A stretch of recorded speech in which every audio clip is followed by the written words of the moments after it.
Bismillahirrahmanirrahim. Assalamualaikum warahmatullahi wabarakatuh.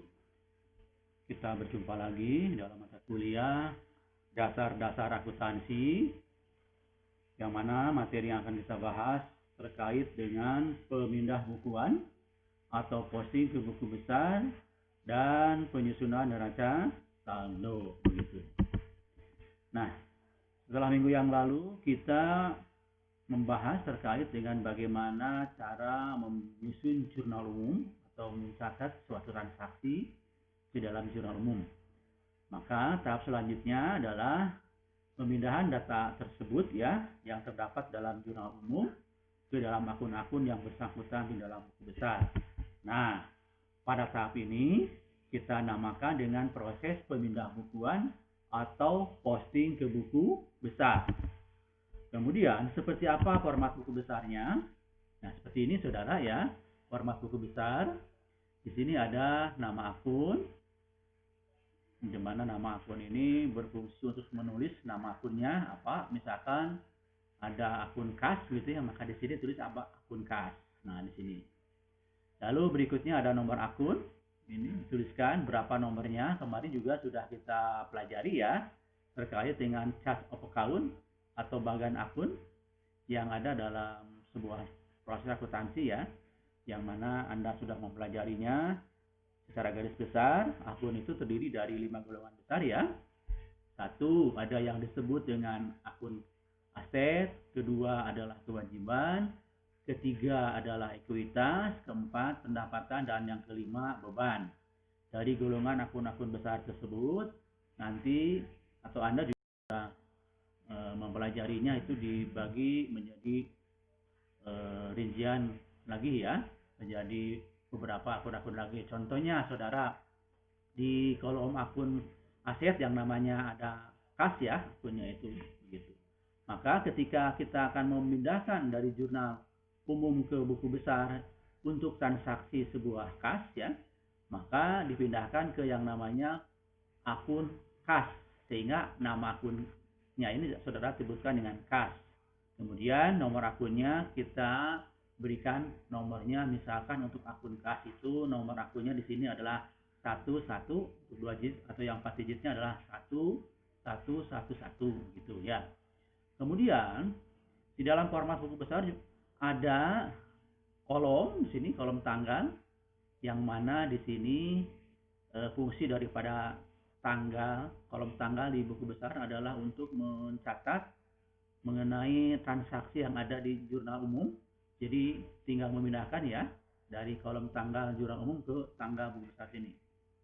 Kemudian kolom keterangan ini diisi oleh penjelasan singkat mengenai transaksi tersebut ya. Ini keterangannya ada, biasanya ditulis juga di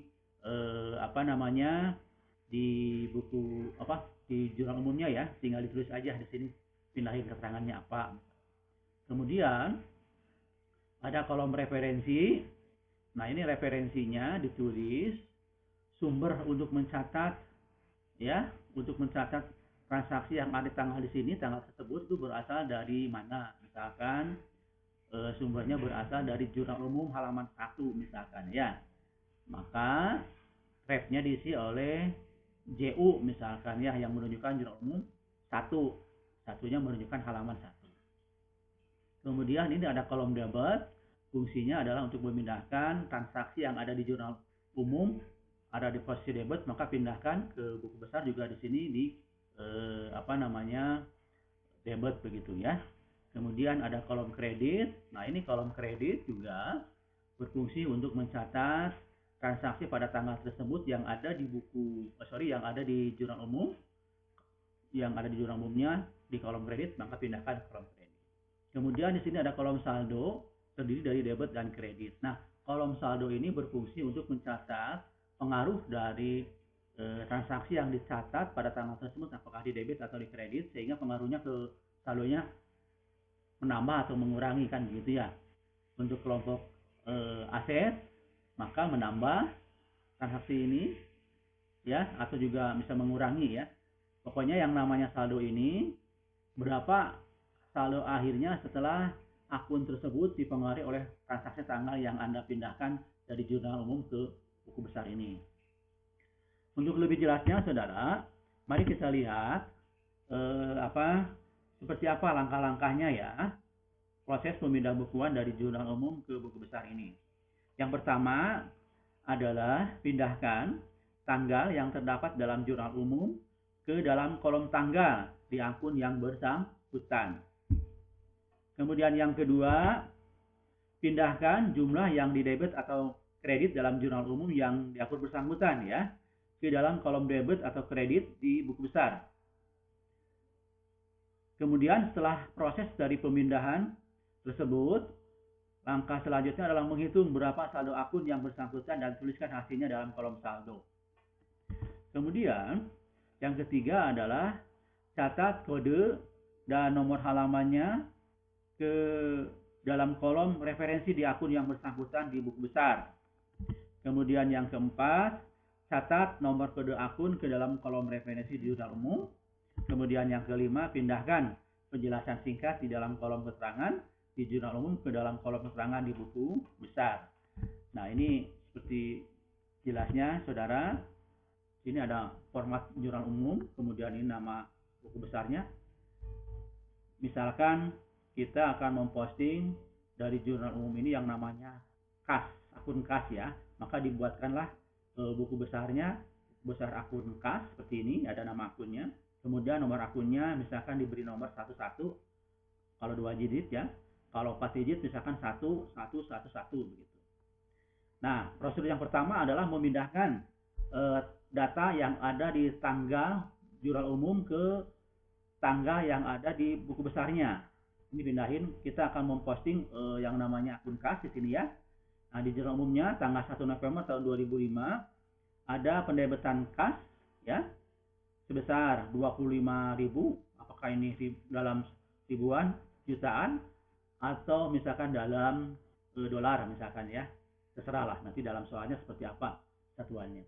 Kemudian langkah selanjutnya adalah yang kedua, memindahkan ya untuk akun kas. Di sini ada pendebitan sebesar 25.000. Maka kita pindahkan ke buku besar kasnya ke sebelah debit 25.000. Kemudian yang ketiga adalah mengisi kolom referensi.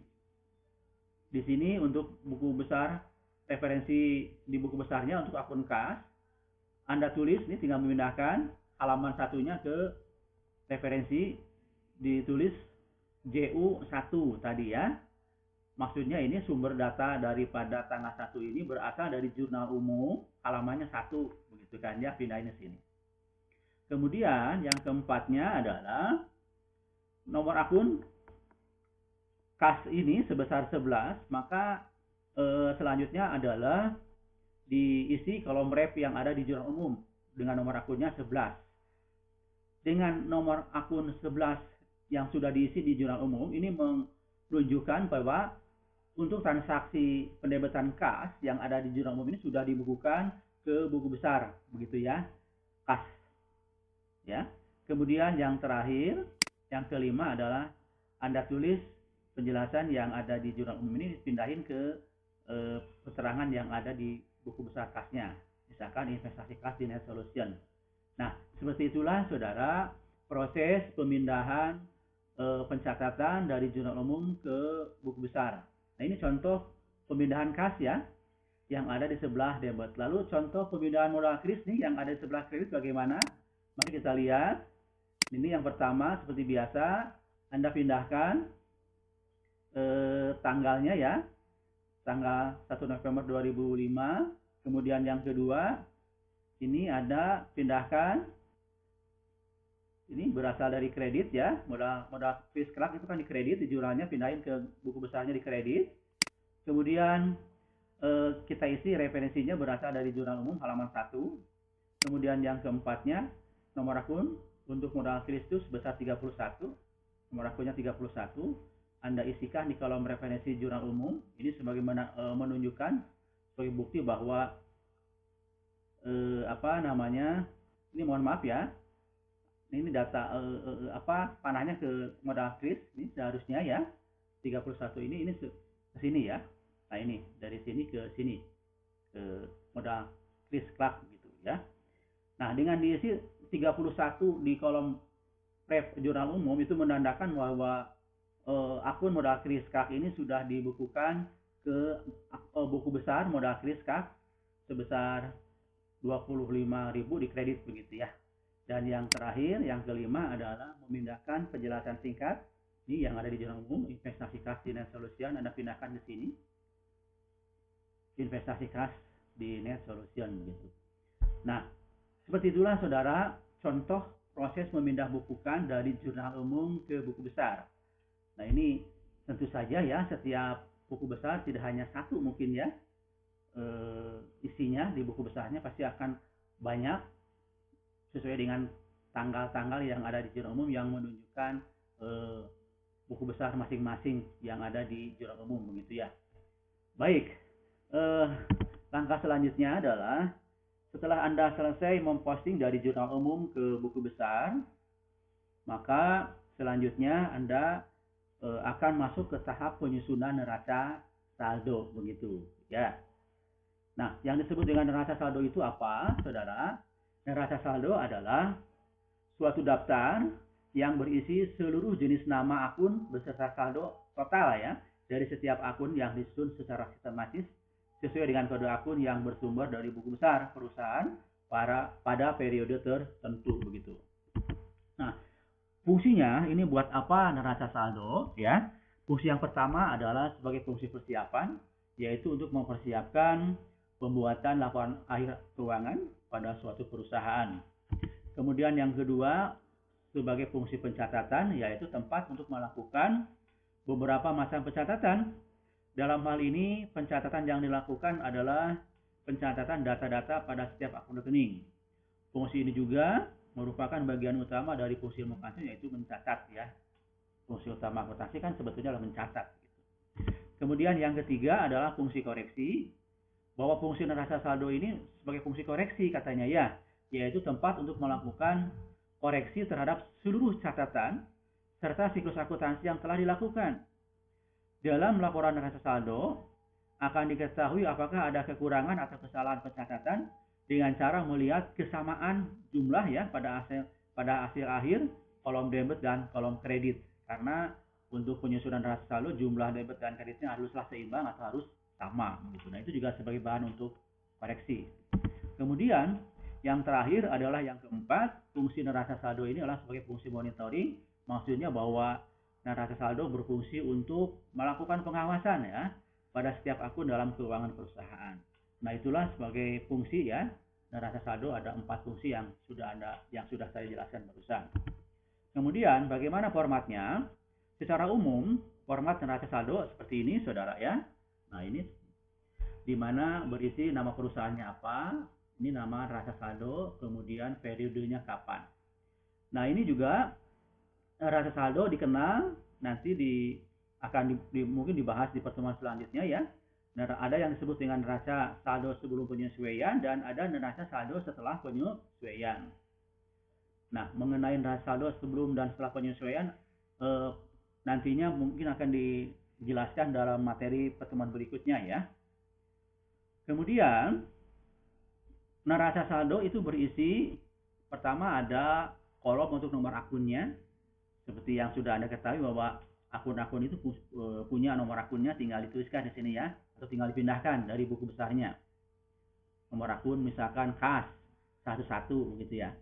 Kemudian ada nama akunnya, contohnya ada kas, pasti saja yang tentunya kas adalah bagian daripada akun aset dan akun aset saldo akhirnya selalu di sebelah debit karena dia saldo normalnya ada di sebelah debit begitu ya. Sehingga hasil akhir yang namanya golongan akun aset ini haruslah mempunyai saldo di sebelah debit. Maka untuk kas misalkan diisi dengan debit di sini ya. Kemudian misalkan yang berikutnya ada akun yang dipindahkan dari buku besar ke neraca saldo utang. Golongan akun utang misalkan ada utang usaha atau utang dagang. Nomor akunnya misalkan 21. Maka nama akunnya utang, kemudian diisinya adalah kolom kredit. Kenapa kolom kredit? Karena golongan akun kewajiban atau utang pasti hasil akhirnya di buku besar harus bersaldo di sebelah kredit. Nah ini saudara, pengisian debit dan kreditnya ini aturan debit dan kreditnya pada saat Anda membahas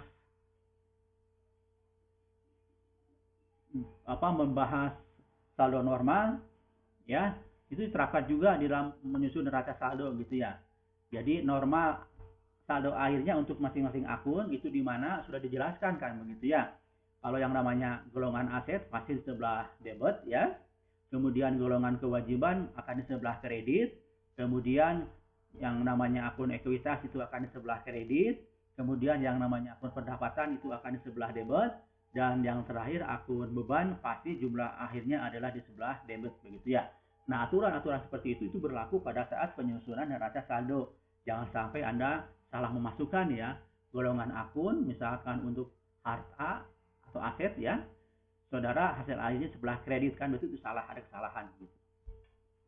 Nanti dibahas ya, ada beberapa hal, poin-poin yang mempengaruhi kesalahan dalam penyusunan neraca saldo. Nah, seperti apa langkah-langkahnya? Atau di sini ada penjelasannya ya. Kolom akun berisi berbagai kode akun dari setiap akun yang terdapat dalam buku besar perusahaan tersebut. Nomor atau kode akun harus ditulis secara sistematis atau urut mulai dari kode yang menunjukkan kode akun harta sampai dengan kode yang menunjukkan akun beban. Jadi, isi daripada neraca saldo itu berisi ya, mulai dari akun aset, kemudian akun kewajiban, kemudian akun ekuitas, akun pendapatan, dan akun beban begitu ya. Kemudian nama akun. Nah, ini nama akun ini ya. Nama akun ini saudara itu diisi oleh nama-nama akun yang tercantum sesuai dengan yang ada di buku besarnya ya. Penulisan dalam neraca saldo diurutkan dari golongan akun harta, akun hutang, modal, pendapatan, dan yang terakhir adalah akun beban. Jadi itu secara sistematis ya. Jadi dalam mengisi nama akun ini dan nomor akun ini harus secara sistematis ya. Dimulai dari akun aset tadi ya, kemudian hutang, modal, pendapatan, dan yang terakhir beban. Tidak boleh dibalik-balik. Misalkan Anda menyusun beban dulu gitu ya. Tidak seperti itu, tapi harus dimulai dari aset dulu begitu ya. Langsung ke kewajiban, ekuitas, pendapatan, dan beban begitu ya. Nah, ini kalau debit berisi setiap akun yang memiliki nilai debit sesuai dengan buku besar tadi sudah saya jelaskan.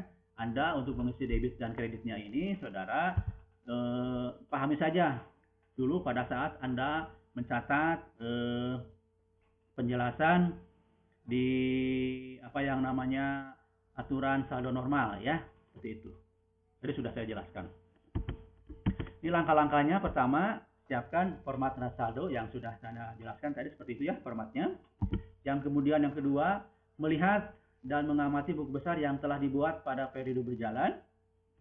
Yang ketiga, memindahkan data yang ada dalam buku besar, yaitu nomor kode akun, nama-nama akun buku besar, serta saldo buku besar ke dalam neraca saldo secara sistematik. Diurut mulai berdasarkan nomor akun terkecil sampai ke yang terbesar, yaitu tadi mulai dari akun aset, hutang, ekuitas, kemudian pendapatan, dan beban. Dan yang terakhir, jumlahkan saldo debit dan saldo kredit. Nah, ini ada ketentuannya ketika memindahkan atau menjumlahkan kolom saldo dan debitnya, ini haruslah seimbang ya antara jumlah di debit dengan jumlah kreditnya. Kalau tidak seimbang berarti ini ada suatu kesalahan begitu ya. Nah, ini seperti jelasnya seperti ini saudara ya, cara memindahkan atau cara menyusun neraca saldo. Nah, ini misalkan untuk buku besar kas ya, diasumsikan ini ada saldo akhirnya di sebelah debit kan, karena kas itu bagian dari aset begitu. Maka tinggal dipindahin ke sini nomor akunnya, ini dari sini juga datanya ya. Nomor akun 11 pindahin ke sini 11 kan begitu ya. Kemudian nama akunnya adalah di sini ada kas. Dari buku besarnya pindahin ke neraca saldonya kas. Kemudian angkanya debit 25.000, pindahin ke sini 25.000 gitu ya. Kemudian yang modal kita pindahin ya. Nomor akunnya ini dari sini ya, sumbernya dari buku besar 31 pindahin ke sini. Kemudian berikutnya adalah angkanya kredit ya, 25.000 kemudian ini modal kreditnya pindahin ke sini. Terus berurutan ya. Tadi mulai dari akun aset, kewajiban, ini ada titik-titik, maksudnya ini ada beberapa proses pemindahan dari buku besar yang tergolong dari mulai tadi aset, kewajiban, kemudian ekuitas, pendapatan dan beban. Dan pada poin terakhir ini ada penjumlahan dalam debit dan kreditnya, ini ada RPA, ini menunjukkan bahwa jumlah debit kreditnya harus seimbang. Kalau tidak seimbang berarti ada kesalahan begitu ya. Nah, ada beberapa hal yang menyebabkan tidak seimbangnya neraca saldo, yaitu kesalahan yang bisa mempengaruhi neraca saldo ya. Pertama, jika terdapat selisih antara debit dan kredit, nah ini misalkan tadi jumlah debit dan kreditnya tidak sama, sehingga ada selisih. Nah, ini terjadi katanya seringkali berasal dari kesalahan penjumlahan. Nah, kalau ini terjadi bagaimana koreksinya atau tindakannya, yaitu jumlahkan kembali kolom daftar saldo, kemudian hitung kembali semua saldo semua akunnya ya. Ditelusuri begitu ya. Barangkali ini ada salah pemindahan, salah penjumlahan debit dan kreditnya diulang lagi aja gitu ya. Berapa jumlah debit dan kreditnya barangkali ada kesalahan menghitung. Kemudian yang kedua, jika terdapat selisih, kemudian selisihnya dapat dibagi dua, maka itu dipastikan kesalahan terjadi karena debit diposting sebagai kredit atau kredit diposting sebagai debit, begitu kan ya. Sebagai contoh, misalkan jumlah debitnya ada ini jumlah debit di neraca saldo ya, 20.640, sedangkan kreditnya ada 20.236. Sehingga ada selisihnya ini 402, dan 402 ini kita bagi dua, hasilnya kan 202 ya. 402 dibagi 2, 202. Nah, ini kemungkinan besar 202 ini menunjukkan bahwa posting kredit sebesar 404 lupa dilakukan, atau kredit 202 salah diposting sebagai debit begitu ya. Kemudian yang ketiga, jika selisih dapat dibagi 9. Nah, selisih misalkan jumlah debit dan jumlah kreditnya diselisihkan, ternyata ada selisih ya. Nah, kalau itu bisa dibagi 9, telusuri kembali saldo akun ke buku besar untuk mengetahui kesalahan pemindahan saldo dari buku besar. Dua kesalahan yang biasa ditemukan itu dikenal sebagai transposisi dan slip atau slide. Transposisi terjadi saat urutan angka terbalik menjadi salah. Misalkan angka 542 ditulis 452. Nah, ini contoh daripada transposisi ya. Kemudian yang slide ini, nah slide itu terjadi saat sebuah angka hilang sehingga sisanya bergeser satu digit atau lebih ke kanan atau ke kiri begitu ya. Kemudian jika kesalahan tidak habis dibagi 2 atau 9, maka tindakannya adalah buku besar harus ditinjau ulang untuk menemukan jumlah buku besar yang sama dengan jumlah kesalahan yang belum dipindahkan ke trial balance. Jika kesalahan tidak ditemukan, tinjau ulang untuk menemukan posting yang salah, gitu ya. Nah, itulah saudara kesalahan-kesalahan yang mempengaruhi neraca saldo. Dan ada juga saudara yang berikutnya adalah kesalahan yang tidak mempengaruhi neraca saldo, ya. Ini ada kalanya kesalahan tidak menyebabkan neraca saldo atau trial balance tidak seimbang. Ya, tidak menyebabkan tidak seimbang, tapi ada yang salah gitu kan ya datanya. Nah, kesalahan ini bisa jadi ditemukan ketika menyiapkan trial balance atau ditunjukkan oleh saldo tidak biasa suatu akun. Ketika kesalahan itu ditemukan, maka kesalahan harus dikoreksi. Jika kesalahan telah dijurnal dan diposting ke buku besar, maka ini perlu dilakukan jurnal koreksi ya. Nah, seperti apa contoh kasusnya begini. Misalkan ada sebuah kasus nih, membeli peralatan kantor secara kredit sebesar 12.500 ya. Maka misalkan salah dibuatkan jurnalnya, debitnya adalah bahan habis pakai dan kreditnya adalah utang usaha sebesar 12.500. Salah itu ya, karena yang benarnya ada bukan bahan habis pakai, tapi yang benarnya adalah peralatan kantor, karena kan yang dibelinya adalah peralatan kantor. Sehingga yang benarnya seharusnya peralatan kantor didebit dan kreditnya utang usaha sebesar 12.500. Nah, maka hal ini kalau terjadi kesalahan harus dibuatkan jurnal koreksi. Seperti apa jurnal koreksinya? Maka akan mendebit peralatan kantor dan mengkredit bahan habis pakai sebesar 12.500. Nah, hal-hal seperti inilah ini salah begitu ya, tapi di saldo neraca saldo tidak terpengaruh jumlah akhirnya ya. Misalkan walaupun seimbang debit dan kreditnya itu juga belum tentu benar. bila terjadi kesalahan seperti yang sudah saya jelaskan barusan, ya. Nah, itulah saudara penjelasan yang bisa saya jelaskan terkait dengan tadi yang sudah saya jelaskan adalah bagaimana proses pemindah bukuan dari jurnal umum ke buku besar, kemudian barusan yang terakhir adalah proses pemindah bukuan dari buku besar ke neraca saldo. Mudah-mudahan penjelasan saya bisa bermanfaat, dan pada kesempatan ini juga ada soal yang harus saudara buatkan, ya, dibuat ke buku besar, untuk buku besar masing-masing akunnya, kemudian buatkan neraca saldonya. Ini diawali dengan ada soal data jurnal umum, ya. Jadi tolong nanti Anda buatkan seperti tugas yang sudah saya jelaskan. Satu, Anda buatkan buku besar, kemudian yang kedua buatkan neraca saldonya. Baik saudara, mudah-mudahan bisa mengerti dan bisa menyelesaikan soal latihan yang sudah saya buat seperti yang ada di slide tersebut, begitu ya. Demikian teman-teman yang bisa saya jelaskan terkait dengan proses pemindah bukuan dan penyusunan neraca saldo. Terima kasih atas perhatiannya. Billahi taufiq wal hidayah. Wassalamualaikum warahmatullahi wabarakatuh.